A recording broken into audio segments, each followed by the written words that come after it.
Hello everyone. So we are studying Newton's laws of motion and today we will do some practice. ठीक है, चलो तो start करते हैं.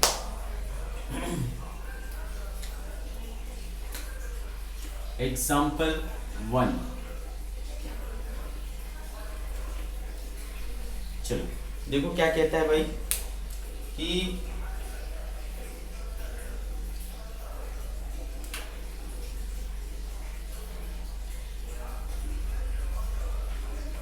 एक डायग्राम गिवन है आपको बेटा कुछ इस प्रकार से.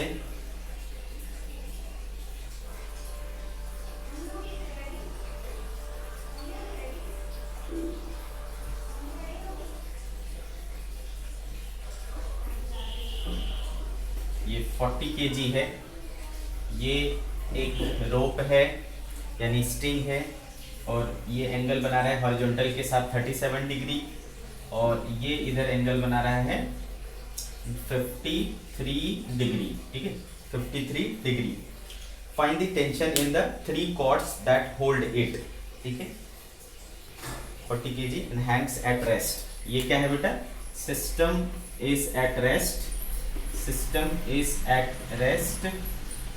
Okay, find tension in 3 ropes. तीनों रोप्स में टेंशन निकालना है. तो बताओ बेटे ये कौन से कैटेगरी वाला सवाल हो गया? ये कौन से कैटेगरी वाला हो गया? तो मैंने आपको बताया बेटा या तो इक्विलिब्रियम में रहेगा या तो नहीं इक्विलिब्रियम में रहेगा. ठीक है, इक्विलिब्रियम में रहेगा तो सारे फोर्स क्या होंगे? बैलेंस करेंगे. और नॉन इक्विलिब्रियम में रहेगा तो नेट फोर्स निकालो, एक्सेलरेशन निकालो. ठीक है, तो यहाँ पर चूंकि बेटा रेस्ट में है, no acceleration that means no net force. No net force means कि हमारा जो सिस्टम है वो क्या है? इक्विलिब्रियम में है. इक्विलिब्रियम में होने पर क्या हो जाता है बेटा? फोर्सेस एक दूसरे को बैलेंस करते हैं. ठीक है, तो चलो ये 40 kg को अगर हम देखें तो ये क्या करेगा बेटा? नीचे लगाएगा वेट जो कि कितना हो जाएगा? 40 g और इधर हो जाएगा क्या बेटा? टेंशन. मान लो इसका टेंशन कितना हो गया? T1. तो फ्री बॉडी डायग्राम बनाएंगे बेटा 40 kg का. तो क्या हो जाएगा? FBD of block. ठीक है, एफबीडी ऑफ ब्लॉक बनाते हैं. तो क्या हो रहा है देखो, इधर लगा हमारे पास 40 g और इधर लगा हमारे पास टेंशन 1. ठीक है, तो हमको जैसा कि पता है बेटा कि ये रेस्ट में है, इक्विलिब्रियम में है, तो फोर्सेस क्या कर लेंगे? Balance. Due to equilibrium T1 equal to क्या हो जाएगा? 40 g यानी क्या हो गया बेटे? 400 न्यूटन. है ना, g की वैल्यू अगर 10 लिया तो 400 न्यूटन हो गया. ठीक है, यहाँ पर हमारी बात समाप्त हुई. इधर देखो, इसमें मान लो टेंशन कितना है बेटा? T2 और इसमें मान लो T3 क्या है? टेंशन क्या है? T3. ठीक है, अब इस पॉइंट का अगर हम फ्री बॉडी डायग्राम बनाएं तो क्या हो जाएगा? देखो बेटे, इस पॉइंट का फ्री बॉडी डायग्राम इस तरफ क्या लग रहा है? T3. इस तरफ क्या लग रहा है? T2 और इस तरफ क्या लग रहा है? T1. ठीक है, तो क्या हो गया बेटा? ये एंगल कितना था? 37 डिग्री और ये एंगल कितना है? 53 डिग्री. इसमें T1 हम निकाल चुके हैं जो कि कितना है? 400 न्यूटन. ठीक है, अब अपने को T2 और T3 निकालना बाकी है. तो इसको क्या करेंगे बेटे? इसको ब्रेक कर लेंगे. इधर क्या आएगा बताओ? T3 cos 53 degree. तो T3 cos 53 क्या हो गया बेटा? 3/5. तो ये हो गया बेटे 3/5 और इधर चला जाएगा क्या? T3 sin 53 जो कि हो जाएगा T3 sin 53 कितना? 4/5. 4/5. ठीक है, सिमिलरली बेटा आप इसको ब्रेक कर लोगे. इधर आ जाएगा क्या? T2 cos 37. तो cos 37 कितना हो जाएगा बेटा? cos 37 हो जाएगा 4/5. सो 4/5 और इधर आ जाएगा बेटा क्या? T2 sin 37. T2 sin 37 तो हो जाएगा ये T2 इंटू साइन 37 कितना? 3/5. तो ऐसा हो गया बेटे. क्लियर है? तो अगेन क्या करेगा? है ना, ये भी क्या है? रेस्ट में. Whole system is in rest. तो ये वाला एक्सिस इसको बैलेंस करेगा, ये वाला एक्सिस इसको बैलेंस करेगा. ठीक है, तो अगर मैं y एक्सिस पर देखूं, इक्विलिब्रियम इन y एक्सिस, तो क्या हो जाएगा बेटे? 4t3/5 ऊपर लग रहा है और 3t2/5 भी ऊपर लग रहा है। इसको इक्वल टू होना पड़ेगा किसके? 400 के, है ना बेटे? इसको इक्वल टू होना पड़ेगा 400 के। तो चलो इसको हम अगर ये करें तो 4t3 plus 3t2 equal to क्या हो जाएगा? 5 टाइम्स 400, है ना? 5 टाइम्स 400। इसको कर लेते हैं क्वेश्चन नंबर 1। अब इस एक्सिस पर देखो बेटा, इधर क्या है? t3 इंटू 3/5 यानी 3t3/5 और इस तरफ क्या है? t2 into 4/5 t2 into 4/5। तो ये 5 कैंसिल हो गया बेटा। तो यहां से आया मेरे पास 3t3 is equal to 4t2। ठीक है, 3t3 इक्वल टू 4t2। तो देयरफॉर t3 इक्वल्स टू क्या लिख सकता हूं मैं? 4/3 t2। इस वैल्यू को यहां पर पुट कर देते हैं। तो देयरफॉर 4 और t3 के बदले में क्या लिख सकता हूं? 4t2/3 plus 3t2 equals to 5 times 400। ठीक है, तो 16t2/3 plus 3t2 equals to 2000। ठीक है, तो ये 9 हो जाएगा बेटा। 16 25 t2/3 इज इक्वल्स टू 2000। तो 25 से ये कितने बार में बेटा? 8 बार, 80 हो जाएगा ये। तो t2 इक्वल्स टू क्या हो रहा है? 83 240 न्यूटन। तो देखो यहां से मुझे टेंशन सेकेंड वाला भी पता चल गया, ये वाला टेंशन भी पता चल गया। और क्या कर सकते हैं बेटा? t3 निकालना है तो यहां से t3 निकाल लेंगे। Therefore t3 equals to 4/3 t2 है तो 4/3 और t2 कितना है देखो? 240। तो 3 से 8 80 4 8 32 320 न्यूटन। ये हो गया t3। थर्ड वाले में टेंशन इतना हो गया। ठीक है, तो we got tension in all 3 cords. यहां पर कितना आया बेटा? 400। यहां पर कितना आया? 240 और यहां कितना आया? 320 न्यूटन। गॉट दिस बेटे? टेस्ट के लिए आपको अच्छे से प्रैक्टिस करना है। ठीक है, ज्यादा से ज्यादा इस तरीके के प्रॉब्लम को सॉल्व करना है आपको।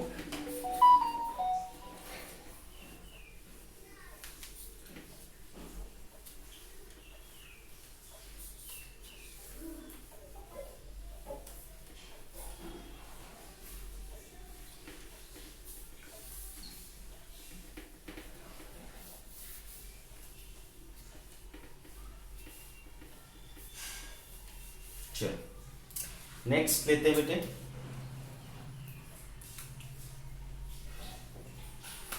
Example,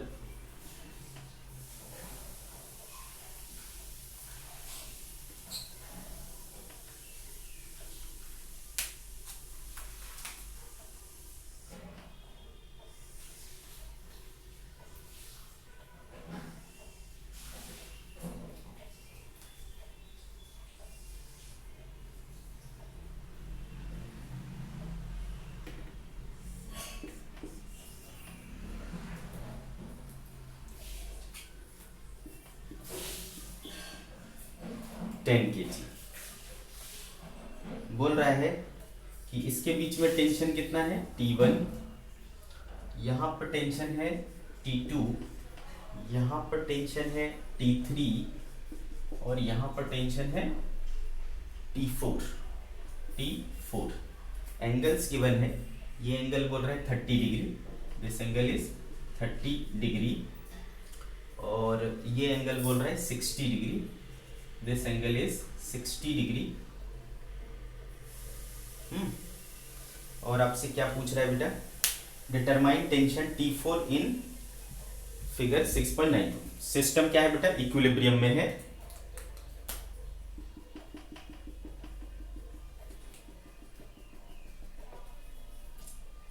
system is in equilibrium. क्या चाहिए आपको? T4। फाइंड T4 की वैल्यू चाहिए, ये वाला वैल्यू चाहिए। ठीक है, तो अगेन बेटा आपको क्या करना है? सिंपल है ना, इक्विलिब्रियम में है तो आपको पता है बेटा इधर क्या लग रहा है, इधर क्या लगेगा? tan g लगेगा। तो इधर भी क्या लगेगा? tan g लगेगा, क्योंकि क्या होना है? बैलेंस होना है। ठीक है, तो ऊपर tan g नीचे tan g तो ही बैलेंस हो पाएगा। ये हो गया। अब अगर हम अपन यहाँ पर ये लगाएं, है ना, क्या चीज, फ्री बॉडी डायग्राम बनाए इस जगह का, इस पॉइंट को मैं बोल देता हूँ 1 FBD ऑफ पॉइंट 1, ठीक है। तो क्या हो जाएगा बेटा, इस तरफ क्या लग रहा है, देखो T1 लग रहा है, और इस तरफ क्या लग रहा है, T2 लग रहा है, और नीचे क्या लग रहा है 10G यानी 100 न्यूटन, ठीक है, 10G यानी 100 न्यूटन। तो बेटे ये 30 डिग्री है, तो ये वाला एंगल भी क्या हो जाएगा 30 डिग्री, तो ये वाला एंगल क्या हो जाएगा 30 डिग्री। तो आप क्या कर सकते हो बेटा, एक T2 को ब्रेक कर सकते हो, तो इधर आएगा T2 का cos 30 डिग्री, तो cos 30 क्या होता है बेटा √3/2, और इधर आएगा क्या T2 sin 30 कितना होता है 1/2। तो ऐसा हो गया। तो बेटे ऑब्वियसली ये वाला इसके बराबर हो जाएगा, है ना, बैलेंस है, चूंकि इक्विलिब्रियम का कंडीशन है, इक्विलिब्रियम का कंडीशन है, तो ये इसके बराबर हो जाएगा, है कि नहीं, क्लियर है मेरी बात। तो therefore T2 into √3/2 is equal to क्या हो जाएगा बेटा 100, देयरफॉर T2 इक्वल टू क्या हो जाएगा 200/√3 न्यूटन, ठीक है। तो वहां वाला टेंशन मुझे पता चल गया। अच्छा, इसको और इसको बैलेंस करेंगे तो also T1 equals to T2/2, तो T2 कितना है बेटे 200/√3 इंटू 2, तो ये हो जाएगा 100, तो 100/√3 न्यूटन, ये हो गया क्या T1, ठीक है। तो यहाँ का भी मुझे पता चल गया, ये वाला पता चल गया और ये वाला पता चल गया। अब इस पर आओ, यहाँ पर, ठीक है, इस वाले को मैं बोलता हूँ पॉइंट 2 FBD ऑफ पॉइंट 2। यहाँ का फ्री बॉडी डायग्राम बनाए तो क्या हो जाएगा बेटे, इधर लग रहा है क्या T4, कितना एंगल बना रहा है वर्टिकल के साथ 60 डिग्री, इधर लग रहा है क्या T2 जो कि कितना है 200/√3, कितने एंगल पर इसके साथ 30 डिग्री, और हॉरिजॉन्टली क्या लग रहा है आपका T3, ठीक है, ऐसा सिचुएशन है। अगेन अपन क्या करेंगे, ब्रेक करेंगे इसको, इधर आ जाएगा क्या बेटा T4 cos 60, तो T4 cos 60 कितना होता है 1/2, और इधर आएगा क्या बेटा T4 sin 60, sin 60 क्या होता है √3/2, क्लियर है मेरी बात। सिमिलरली T2 के को ब्रेक करो तो इधर आएगा क्या T2 cos 30, तो cos 30 200/√3 इंटू cos 30 क्या होता है बेटा √3/2, ठीक है। तो ये कितना हो गया देखो, ये और ये 100, ठीक है, तो दिस इज इक्वल टू 100, और इधर आएगा क्या बेटा T2 sin 30, T2 sin 30 यानी 1/2, ठीक है। तो 200/√3 इंटू 1/2 करोगे तो क्या आएगा बेटा 100/√3, ऐसा हो जाएगा 100/√3। तो अब बैलेंस करो बेटा, देखो क्या क्या हो रहा है, ऊपर क्या लग रहा है T4/2 और नीचे क्या लग रहा है 100, अरे मेरी बात सुनो, नहीं ऊपर लग रहा है T4/2 और नीचे क्या लग रहा है 100, नहीं हाँ 100 ही लग रहा है ना, ओनली एक ही फोर्स है तो 100 लग रहा है। तो इक्विलिब्रियम में रहने के लिए बेटा इसको और इसको बराबर होना पड़ेगा, therefore T4/2 is equals to 100, therefore T4 equals to 200 Newton.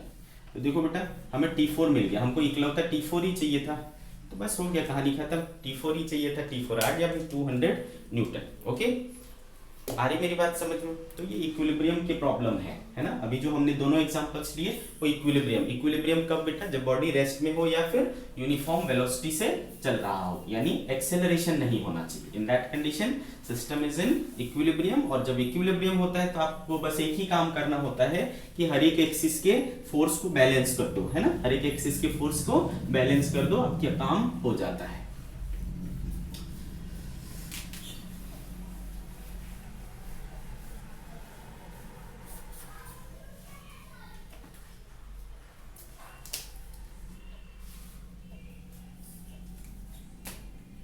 Example, ये बेटा आपको ये एग्जाम्पल एनसीईआरटी में भी मिलेगा, ठीक है, काफी इंपॉर्टेंट है।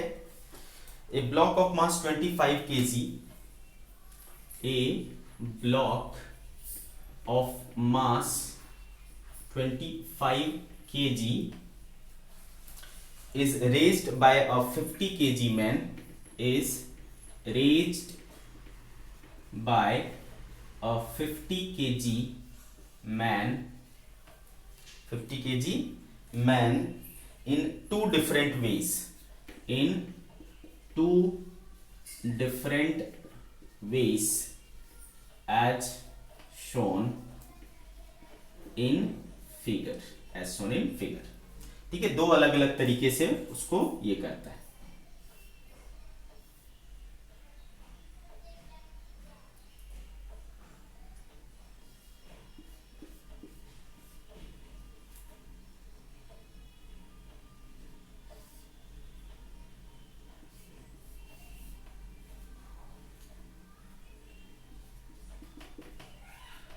ये एक तरीका हुआ, इस तरीके से खींच रहा है, और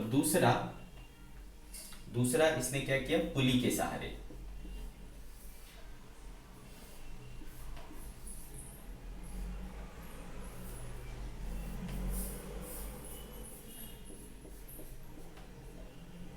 ठीक है, इस तरीके से ये दो अलग अलग तरीके से इस ब्लॉक को 25 केजी ब्लॉक को उठाने की कोशिश कर रहा है। ये सेकेंड वे है। ठीक है, दो अलग अलग तरीके से।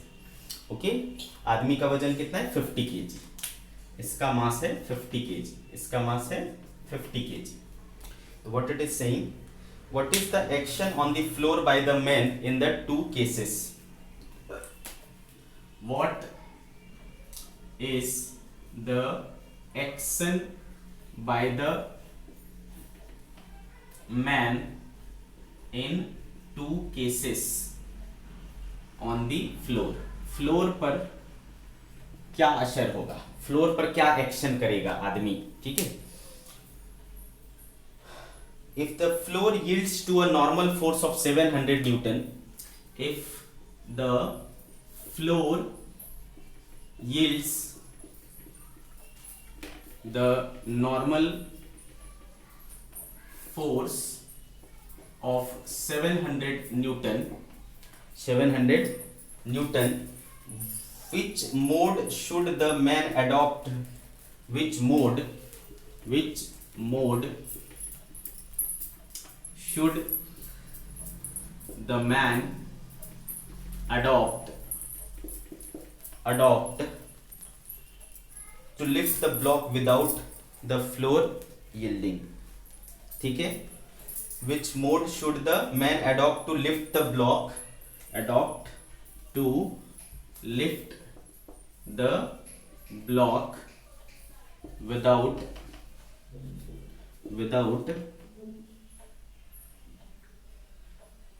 floor yielding,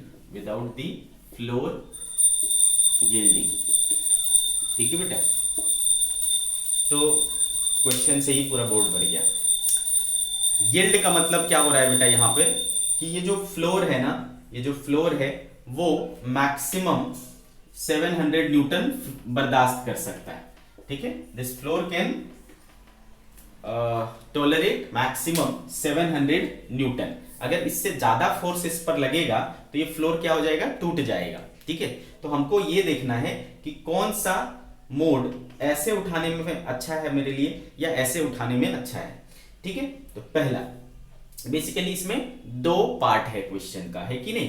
पहले पार्ट में अपने को क्या निकालने बोला गया है कि फ्लोर पर क्या एक्शन होगा, तो समझते हैं इस चीज को। तो देखो बेटे क्या होगा, ऑब्वियस सी बात है कि ये जो 20, इस पहले केस में देखो इधर क्या लगाएगा बेटा, 25G लगेगा कि नहीं, और इधर क्या लगेगा बेटा, T, और इधर क्या लगेगा, T। आ रही मेरी बात समझ में। तो देखो आदमी, ये जो आदमी है उस पर टेंशन किधर लगा बेटा, नीचे। उस आदमी पर कितना टेंशन लगा, नीचे लगा। ओके, जब आप इसको उठाना चाहते हो तो कम से कम ये तो चाहोगे कि वो जो है एक कांस्टेंट वेलोसिटी से ऊपर आए। कांस्टेंट वेलोसिटी से ऊपर आए तो मतलब क्या हो गया, इक्विलिब्रियम का कंडीशन है, फोर्सेस क्या करेंगे, बैलेंस करेंगे। तो यहाँ पर टेंशन कितना है बेटा, 25G। केस 1 की बात कर रहा हूं, केस ए। तो T इक्वल्स टू क्या हो जाएगा, 25G यानी 250 न्यूटन। अब आदमी के ऊपर आओ, ठीक है। तो आदमी क्या करेगा बेटा, इस पर देखो ये टेंशन किधर लग गया, नीचे है ना, टेंशन कहाँ लगा, नीचे लगा, टेंशन नीचे लगा, कितना 25 जी, प्लस उस आदमी का खुद का मास कितना है बेटा 50 केजी, तो उसकी वजह से उसका वेट लगेगा 50 जी, और फ्लोर उसके ऊपर क्या करेगा, नॉर्मल लगाएगा, है ना, फ्लोर उसके ऊपर नॉर्मल लगाएगा, टेंशन की वजह से उसमें लगा 25 जी डाउनवर्ड, और उसकी खुद के वेट की वजह से लगा 50 जी, और ऊपर क्या लगेगा, नॉर्मल। तो बेटा ये भी क्या है, आदमी भी क्या है, बैलेंस्ड है, तो बेटा इस नॉर्मल को बराबर होना पड़ेगा 50 जी प्लस 25 जी, जो कि कितना हो रहा है 750 जी, सॉरी 75 जी, यानी 750 न्यूटन। तो इस कंडीशन में जो नॉर्मल रिएक्शन लग रहा है वो कितना लग रहा है बेटा 750 न्यूटन, किस पर, आदमी पर। तो भाई जितना आदमी के ऊपर नॉर्मल लगेगा उतना ही रिएक्शन क्या होगा, जितना आदमी इसके ऊपर लगा रहा है, सॉरी फ्लोर इसके ऊपर लगा रहा है, उतना ही तो आदमी भी इसके ऊपर लगाएगा, एक्शन रिएक्शन, ठीक है। तो जितना नॉर्मल फ्लोर ने इंसान के ऊपर लगाया, इंसान भी उतना नॉर्मल क्या कर रहा होगा, फ्लोर पर लगा रहा होगा, ठीक है। तो फ्लोर पर कितना लग रहा है 750 न्यूटन लग रहा है इन केस 1। तो इसमें जो है आ गया कि इसके ऊपर कितना लग रहा है 750 न्यूटन, फ्लोर के ऊपर 750 न्यूटन लग रहा है। दूसरे केस में देखते हैं, दूसरे केस में क्या हो रहा है, इधर लग रहा है बेटा 25 जी यानी 250 न्यूटन, ऊपर क्या लगेगा टेंशन, इधर भी क्या लगेगा टेंशन, इधर भी क्या होगा बेटा, इधर टेंशन क्या होगा सोचो, क्योंकि हमने क्या पढ़ा है कि जो पॉइंट ऑफ कांटेक्ट होता है उस पर क्या लगता है अवे, ठीक है। तो इस पॉइंट पर अवे ऐसा लगेगा टेंशन इसके ऊपर, आ रही मेरी बात समझ में।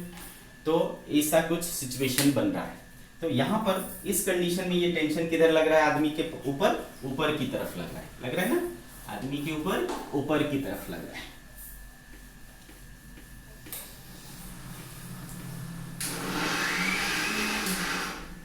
ओके, तो बेटे इक्विलिब्रियम का कंडीशन है अगेन, T इक्वल टू क्या हो जाएगा 250 न्यूटन, आदमी का फ्री बॉडी डायग्राम बनाओ, क्या हो जाएगा, इस पर टेंशन किधर लग रहा है बेटे, ऊपर की तरफ, टेंशन लगा ऊपर की तरफ, कितना 250 न्यूटन, नॉर्मल किधर लगेगा ऊपर की तरफ, और नीचे क्या लगेगा, आदमी का वेट, खुद का वेट जो है वो नीचे की तरफ लगेगा 50 जी, ओके 50 जी नीचे की तरफ लगेगा। अगेन इक्विलिब्रियम का कंडीशन है, देयरफॉर T प्लस N किसके बराबर होगा 50 जी के, तो T कितना है 250 प्लस N इक्वल्स टू 50 जी यानी 500, देयरफॉर N इक्वल्स टू क्या हो जाएगा बेटे 250, ठीक है, N कितना हो गया 250 न्यूटन हो गया, क्लियर। तो इस कंडीशन में जो नॉर्मल लग रहा है वो कितना लग रहा है बेटा 250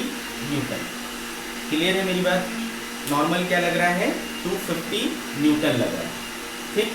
तो देखो पहले केस में 750 न्यूटन लगा था और दूसरे केस में क्या लगा 250 न्यूटन ही आया, किसके ऊपर, फ्लोर के ऊपर। तो अब आप सोच सकते हो बेटा कि कौन सा फायदेमंद है, क्योंकि ये जो हमारा फ्लोर बना हुआ है वो सिर्फ कितना झेल सकता है 700 न्यूटन ही झेल सकता है, बट इस केस में कितना लग रहा है 750 न्यूटन। इसका मतलब इस कंडीशन में हमारा फ्लोर क्या हो जाएगा, टूट जाएगा, तो हम इसको नहीं प्रिफर करेंगे, इस केस को हम किसको प्रिफर करेंगे, इस केस को, क्योंकि 250 न्यूटन ही लग रहा है और वो झेल कितना सकता है 700 न्यूटन, तो ये आसानी से विदस्टैंड कर लेगा, ये आसानी से टॉलरेट कर लेगा। तो which way is preferred, second way is preferred, okay, ठीक है, क्लियर है मेरी बात।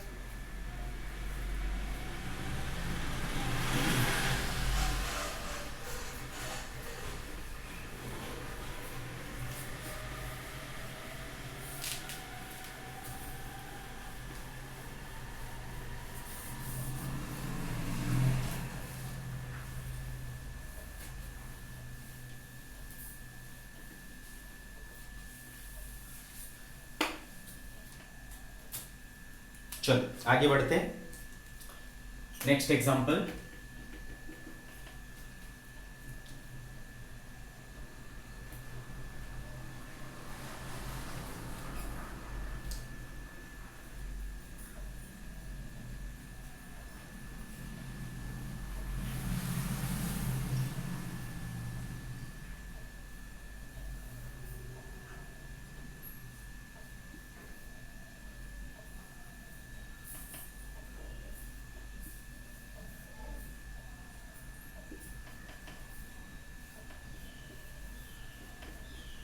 ठीक है बेटे, इस तरीके का आपको डायग्राम गिवन है 2 kg 2 kg एंड 1 kg।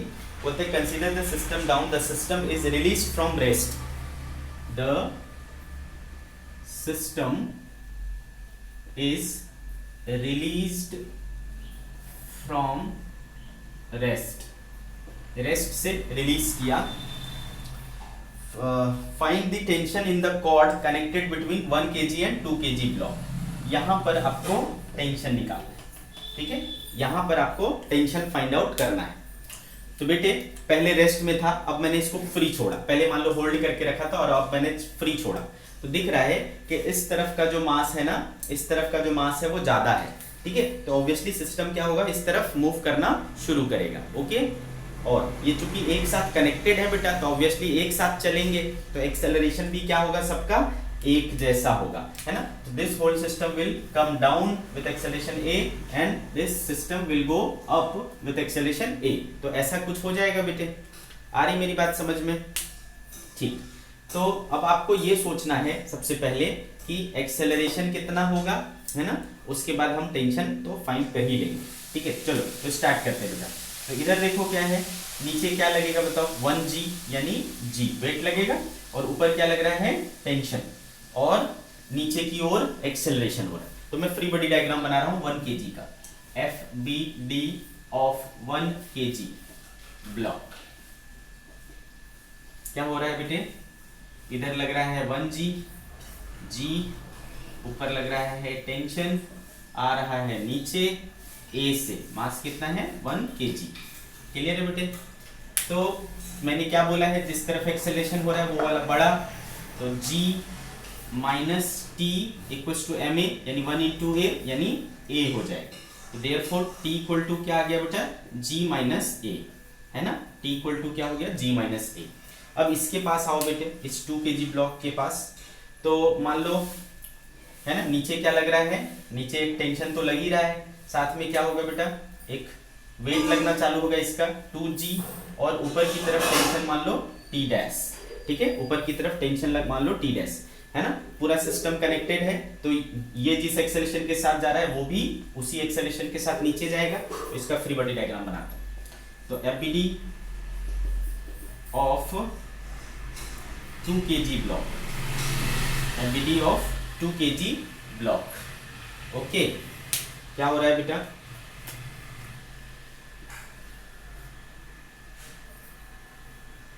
नीचे 2g और क्या लग रहा है, टेंशन, ऊपर t डैश, और जा किधर रहा है, नीचे विद एक्सेलरेशन a। मास कितना है बेटा, 2 kg। ठीक है, तो मैंने क्या बोला, जिधर जा रहा है उधर का फोर्स क्या होगा, बड़ा, तो ये 2g प्लस t में से माइनस करेंगे t डैश इक्वल टू क्या हो जाएगा बेटे, 2a।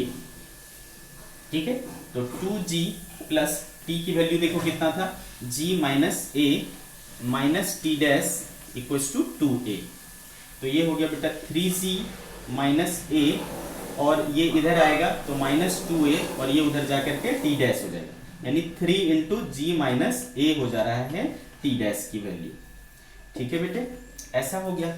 अब आप देखो बेटा, ये जो यहां से लेकर के यहां तक की स्ट्रिंग है वो तो सेम ही है ना, सेम स्ट्रिंग इज देयर। तो एक स्ट्रिंग में टेंशन क्या होता है, सेम, अगर वो मासलेस स्ट्रिंग हो। मैंने क्या बोला बेटा, अगर कुछ मेंशन ना किया हो तो आपको क्या मानना है, मासलेस स्ट्रिंग मानना है। तो यहाँ पर जो है वही टेंशन क्या होगा बेटा, यहाँ भी लगेगा टी डैश, और क्या लगेगा, नीचे की तरफ वेट लगेगा 2g, और ये ब्लॉक किधर जा रहा है, ऊपर, है ना, ये ब्लॉक किधर जा रहा है, ऊपर। तो इसका अगर अपन FBD बनाए,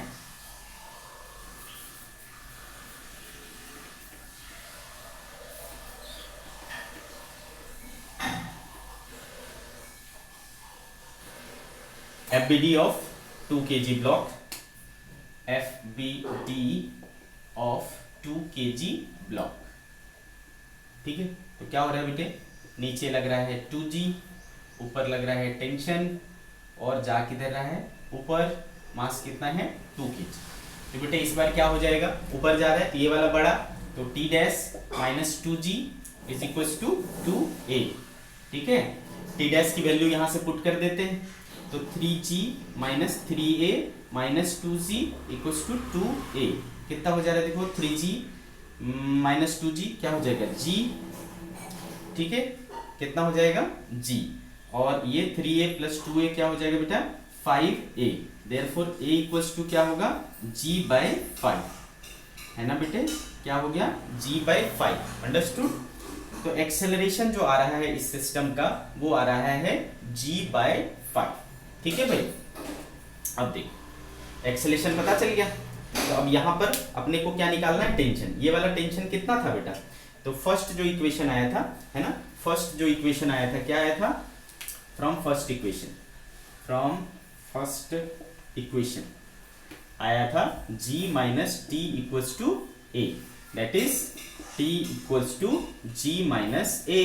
तो g माइनस g बाई 5 क्या आ जाएगा बेटा 4g by 5, 40 by 5, 8 newton. So the tension is 8 newton between them. उनके बीच में टेंशन कितना है 8 न्यूटन है। ओके अब बेटा देखो ये वाला जो प्रॉब्लम हमने बनाया तो काफी कॉम्प्लिकेटेड थोड़ा सा है ना, टाइम टेकिंग लग रहा है। आप चाहो तो इसको काफी सिंपल वे में भी कर सकते हो। बेसिकली अपने को टेंशन किस में आया, मतलब प्रॉब्लम किस में हुआ, एक्सेलरेशन फाइंड करने में। एक्सेलरेशन फाइंड करने में हमें काफी टाइम लगा, तो अपन क्या कर सकते हैं, इसको एक शॉर्टकट निकाल सकते हैं। ठीक है, अब आप शॉर्टकट तरीका समझो। ये तो लॉन्ग कट हो गया बेटा, शॉर्टकट तरीका समझते हैं। जब भी आपको इस तरीके का प्रॉब्लम दिखे तो आप देखो कि लेफ्ट साइड में टोटल मास कितना है। तो लेफ्ट साइड में टोटल मास 2 kg है और राइट साइड में टोटल मास कितना है 3 kg है। ठीक है, टोटल मास कितना है 3 kg। आ रही मेरी बात समझ में? This side total mass is 2 kg and this side total mass is 3 kg। Okay, तो बेटा इधर कितना वेट लगेगा 3g और इधर कितना वेट लगेगा 2g। ओके, अब इस स्ट्रिंग को सीधा करके सोचो, इस स्ट्रिंग को सीधा करके सोचो। ओके, जब मैं सीधा करके सोचता हूं तो इस तरफ क्या लग रहा है 2g और इस तरफ क्या लग रहा है 3g। तो आप सोच सकते हो बेटा कि कौन सा फोर्स बड़ा है, ये वाला फोर्स बड़ा है, ये वाला फोर्स छोटा है, तो किसकी बात चलेगी, जो स्ट्रॉन्गर है। तो ये फोर्स स्ट्रॉन्गर है तो ये इसका मूवमेंट जो है वो किस तरफ होगा बेटा, इस तरफ होगा, है ना, इस तरफ एक्सेलरेशन होगा। ठीक है, तो देखो 3g की ओर एक्सेलरेशन होगा, है ना, आ रही बात समझ में, 3g की ओर एक्सेलरेशन होगा। ओके, आ रही मेरी बात समझ में? ठीक, अब देखो तो बेटे एक्सेलरेशन होता है किस तरफ होता है, जिस तरफ नेट फोर्स लग रहा है। और नेट फोर्स कैसे निकालते हैं बेटा, इन दोनों का वेक्टर सम। तो इधर वाला क्या लूंगा मैं प्लस और इधर वाला क्या लूंगा माइनस। तो 3g minus 2g, net force कितना हो जाएगा बेटा, F net equal to 3g minus 2g, that is g। ठीक है, नेट फोर्स कितना आ रहा है g आ रहा है। इतनी कहानी समझ में आ गई। अच्छा, एक्सेलरेशन कैसे निकालते हो बेटा, net force upon total mass, है कि नहीं, net force upon total mass. So net force is g and total mass is 2 2 4 और 1 5। देखो डायरेक्टली आ गया। ठीक है, तो एक्सेलरेशन कितना आया g बाय 5 आया, डायरेक्टली आ जा रहा है इस तरीके से। ओके, ठीक है, तो आप इस तरीके से शॉर्टकट वे में कर सकते हो। एक बार एक्सेलरेशन आ गया तो फटाक से यहाँ पर इसका इक्वेशन लिखेंगे और उसमें a की वैल्यू पुट कर देंगे, आ जाएगा टेंशन हमारा। तो दिस इज शॉर्टकट।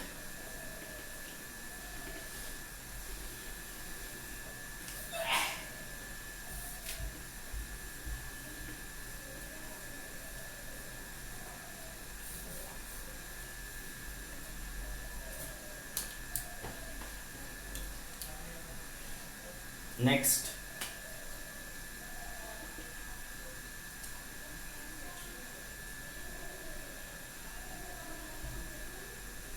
ये देखो ये एंगल है बेटा 30 डिग्री, तो ऑब्वियसली ये एंगल हो जाएगा 60 डिग्री। यहाँ पर एक पुली लगा हुआ है, इस पुली से इस तरफ 1 kg मास और इस तरफ एक 4 kg का मास लगा हुआ है। Find the acceleration of blocks and tension in the cord. Find acceleration of the blocks and tension in the cord. ठीक है, ये दो चीज अपने को फाइंड आउट करना है। तो फर्स्ट ऑफ ऑल क्या करेंगे हम लोग, इधर क्या हो रहा है बेटा, क्या लगेगा, वेट लगेगा, कोई डाउट नहीं है इसमें। तो 1g है ना, 1g ऐसा हो गया। फिर इधर क्या होगा बेटा, इधर वेट लगेगा इस तरफ, कितना 4g, इसमें कोई दिक्कत नहीं है। प्लस इस पर क्या लगेगा बेटा, नॉर्मल। ठीक है, इस तरफ क्या लगेगा, नॉर्मल। आपको पता है ये वाला एंगल क्या होता है, 30 डिग्री। ओके, ये वाला एंगल कितना है, 30 डिग्री। तो ये जो 4g है वो क्या हो जाएगा, ब्रेक हो जाएगा। इधर क्या आएगा बेटे, 4g cos 30 डिग्री, और इधर क्या आ जाएगा, 4g sin 30 डिग्री। ठीक है बेटे, आगे मेरी बात समझ में, 4g cos 30 and 4g sin 30। ठीक, इतनी कहानी हमको समझ में आ गई। अब बेटे और क्या होगा, यहां से लेकर के यहां तक क्या है, एक ही स्ट्रिंग है, तो सेम स्ट्रिंग में टेंशन क्या होता है बच्चे, सेम लगता है। ठीक है, तो इधर एक टेंशन, इसमें अवे है ना, अवे लगेगा तो इधर लगेगा, और इस पर अवे यानी इस तरफ लगेगा। तो ये कुछ कहानी बन रही है। ओके, अब आपको क्या करना है, आप सोचो मोशन होगा तो किधर होगा, या तो ये इधर जाएगा या तो ये इधर जाएगा, यही दो संभावना बनती है। ठीक है, या तो ये इधर जाएगा या तो ये इधर जाएगा, यानी मोशन जो होगा वो हर हाल में स्ट्रिंग के अलोंग ही होगा। ठीक है, रस्सी के अलोंग ही होगा, रोप के अलोंग ही होगा। तो आपको क्या करना है, फोर्सेस उसके अलोंग ही देखना है। किसके अलोंग, स्ट्रिंग के अलोंग। ठीक है, तो देखो, तो स्ट्रिंग के अलोंग ये देखो 4g sin 30 हो गया। sin 30 क्या होता है बेटा, 1/2, तो ये इक्वल टू क्या हो गया, 2g, और इधर क्या हो रहा है, 1g। तो मैंने क्या बोला बेटा, स्ट्रिंग के अलोंग देखो, तो स्ट्रिंग के अलोंग एक 2g इधर लग रहा है और 1g इधर लग रहा है। ठीक है, तो स्ट्रिंग में 2g इधर और 1g इधर, तो कौन बड़ा हुआ, 2g बड़ा हुआ। तो बेटा किसकी बात चलेगी, इस तरफ की बात चलेगी। ठीक है, सो जो इसका एक्सेलरेशन होगा वो इस तरीके से होगा, मान लो a, और इसका जो है वो इस तरीके से होगा a। क्लियर, क्योंकि एक साथ कनेक्टेड है बेटा, तो एक्सेलरेशन सेम होना ही पड़ेगा, एक साथ ही चल सकता है वो। ठीक है, तो दोनों का एक्सेलरेशन क्या है, सेम है, और किस तरफ होगा, इस तरफ होगा। अब बात आती है कि आप नेट एक्सेलरेशन कैसे निकालोगे। तो a इक्वल्स टू, जैसा कि मैंने बोला आपको, है ना बेटा, इस तरफ क्या लग रहा है 2g, और उसके अपोजिट में क्या लग रहा है 1g, तो नेट कितना हुआ 2g माइनस 1g। तो यहाँ पर भी नेट फोर्स कितना है बेटा, g, और टोटल मास कितना है देखो, 4 + 1 5, तो g/5। तो नेट एक्सेलरेशन देखो आपने बहुत ही आसानी से निकाल लिया। ठीक है, नेट एक्सेलरेशन निकल गया हमारा, बस हो गया कहानी खत्म, नेट एक्सेलरेशन निकल गया। इसके पास आओ बेटे, ठीक है, इसके पास आकर के इसका फ्री बॉडी डायग्राम बना लो। तो 1 kg का फ्री बॉडी डायग्राम बनाओ, नीचे आया 1g, ऊपर गया टेंशन, ब्लॉक ऊपर हुआ मूव विद एक्सेलरेशन a। तो ऐसा सिचुएशन बन रहा है। तो लिखो बेटा इसका इक्वेशन क्या हो जाएगा, किधर ऊपर, तो ये बड़ा, तो t - g = a। ठीक है, तो t = क्या हो गया बेटे, g + a, तो g + g/5, that is 6g/5। तो how much is the tension, 6g/5 is the tension. इस स्ट्रिंग में टेंशन भी निकल गया और ब्लॉक्स का एक्सेलरेशन भी निकल गया। एक्सेलरेशन ऑब्वियसली सेम होगा क्योंकि दोनों आपस में कनेक्टेड है। ठीक है, एक साथ चलेंगे। ओके,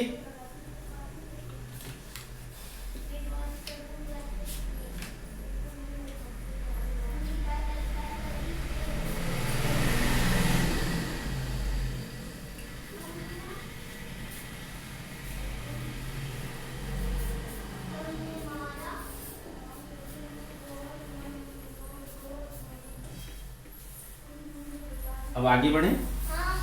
नेक्स्ट देखो बेटे, अगर मान लो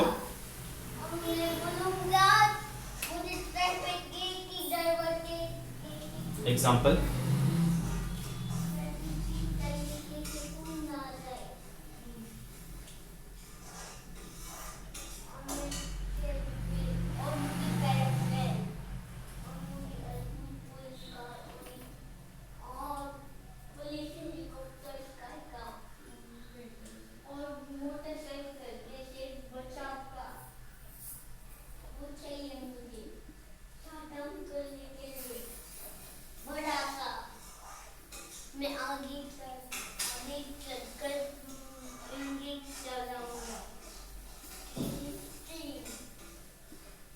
ठीक है, देखो बेटा क्या बोल रहा है, what should be the minimum force P, what should be the minimum force P, P की मिनिमम वैल्यू क्या होनी चाहिए, ओके, P की मिनिमम वैल्यू क्या होनी चाहिए, what should be the minimum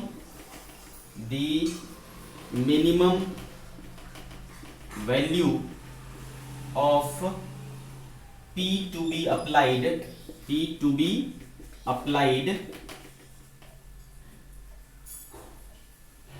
to the string so that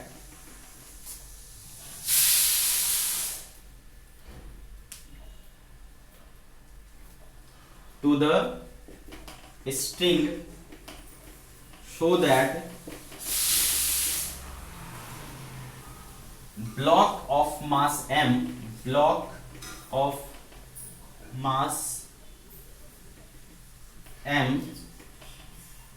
just begins to